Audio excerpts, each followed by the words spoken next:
નમસ્કાર બાળકો, ઉત્તરાયણની ખૂબ ખૂબ વધાઈ. ઉત્તરાયણ એટલે શું ખબર છે ને? એનું બીજું નામ છે મકર સંક્રાંતિ. આજથી સૂરજ મકર રાશિમાં ભ્રમણ કરશે, એટલે કે ઉત્તર દિશા તરફ એનું આયન થશે, એટલે એને કહેવાય છે ઉત્તરાયણ. જો તમારે આ વિશે વિગતવાર વાર્તા જાણવી હોય તો મને નીચે કમેન્ટમાં કહેજો. ચલો, આજની વાર્તા તો આપણે ભણવાની કરીએ. તમે બધા શાળાએ જાઓ છો ને? શાળા એટલે સ્કૂલે જાઓ છો ને? ત્યાં શું કરો છો? કોણ બોલ્યું? ભણીએ છીએ એવું કોણ બોલ્યું? હા, ભણો તો છો, પણ ભણવાનું શું કામ? આવું પૂછ્યું છે કોઈ દિવસ મમ્મીને? અરે નથી પૂછ્યું છે. શું કીધું મમ્મીએ? ભણી ગણીને મોટા માણસ થવાનું. એમ?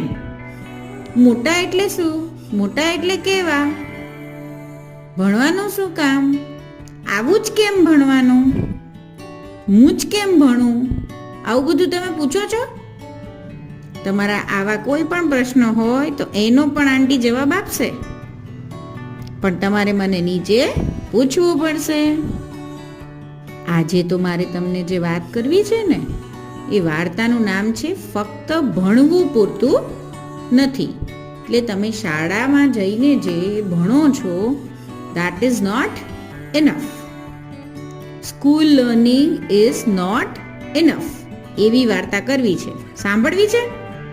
સારું, તો આ વાર્તા તો છે ને છેક વૈદિક સમયની છે અને સાચી વાર્તા પર આધારિત છે. તે ધ્યાનથી સાંભળજો હો.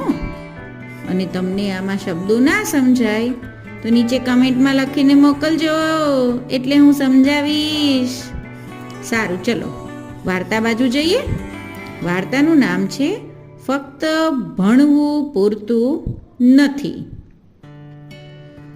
એક આશ્રમ હતો. એમાં આરુણી નામનો એક વિદ્યાર્થી રહેતો હતો. બધા વિદ્યાર્થીઓમાં આરુણી ખૂબ બુદ્ધિશાળી તથા આજ્ઞાંકિત એટલે કે ઓબિડિયન્ટ હતો. તે તત્વજ્ઞાની બનવા ઈચ્છતો હતો.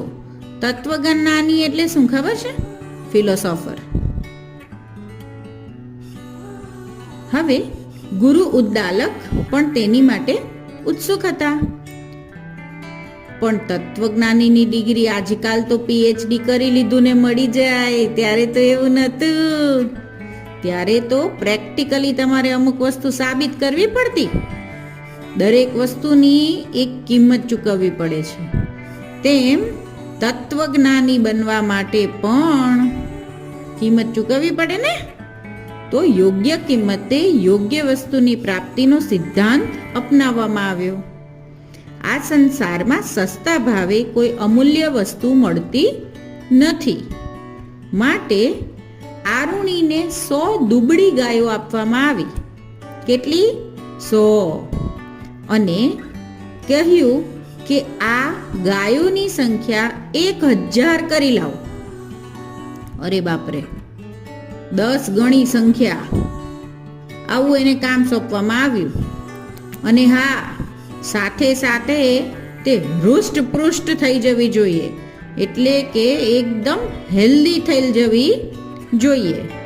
ગુરુ ઉદ્દાલકે આરુણી પાસે આ ટાસ્ક મૂક્યો કમ્પ્લીશન માટે. ત્યાર પછી જ તને તત્વજ્ઞાનની દીક્ષા મળશે એવું જાહેર કરવામાં આવ્યું. હવે આરુણી ગાયોનો ધન લઈને નીકળી પડ્યો. તે ઘાસ પાણીની જાણકારી મેળવતો અને ગાયોના ધનને એક જગ્યાએથી બીજી જગ્યાએ લઈ જતો. તેમની સુરક્ષાનું તે પૂરતું ધ્યાન રાખતો. આ ક્રમ ચાલતો રહ્યો ને આમ 10 વર્ષ વીતી ગયા. 10 વર્ષમાં ગાયો 100 માંથી વધતા 1000 થઈ ગઈ. ત્યારે તેમને લઈને આરુણી ગુરુકુળ પાછો આવ્યો હવે તેની પાસે કેટલી ગાયો હતી? 1000. હા. આરુણીના ચહેરા પર બ્રહ્મ તેજ ચમકતું હતું. તે જોઈને આચાર્ય ખુશ થયા અને તેના પુરુષાર્થની પ્રશંસા પણ તેમણે કરી. સહેલું થોડું છે આટલી બધી ગાયોને સાચવવી, ખવડાવવું, પીવડાવવું ને એમની રક્ષા કરવી. બહુ અઘરું કામ છે. થોડા દિવસ સુધી તે ગુરુના સાનિધ્યમાં રહ્યો. પછી ગુરુએ તેને બ્રહ્મજ્ઞાની જાહેર કર્યો.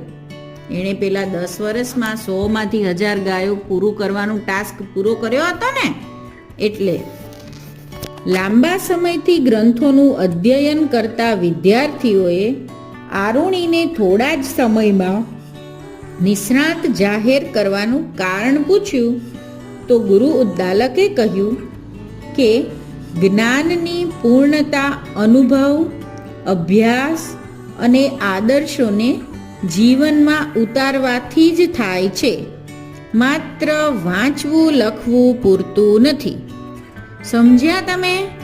એટલે કે તમે જે કાંઈ પણ બુક્સમાં વાંચો છો, ભણો છો, એ પ્રેક્ટિકલ લાઈફમાં તમે ઉપયોગ કરી શકો તો જ તમારું ભણતર કામનું.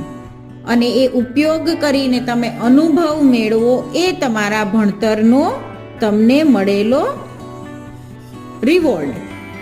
અને એ પણ સાચી રીતે કરવામાં આવે ત્યારે જ. એટલે કે આદર્શો જીવનમાં ઉતરે તો જ આ બધું જ કામનું છે. અને સૌથી મોટી વાત, એક કામને નાનું ગણ્યા સિવાય કન્સિસ્ટન્ટલી તમારે એ કાર્ય પૂરું કરવા માટે જોઈતો સમય આપવો પડે.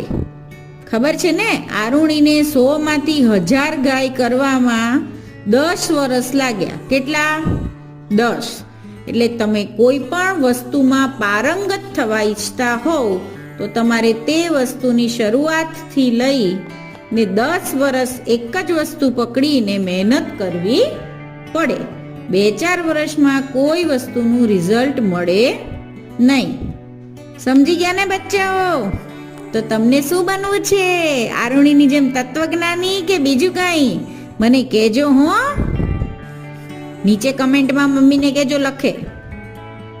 તમારે જે બનવું હોય તેની માટે તમારે આજથી મહેનત કરવાની, અને તો 10 વર્ષ તમારે ગણીને ચાલવાનું. કન્સિસ્ટન્ટલી કામ કરો, આરામ કરો, વાંચો, લખો, એનો ઉપયોગ કરો ને મજા કરો. Good night.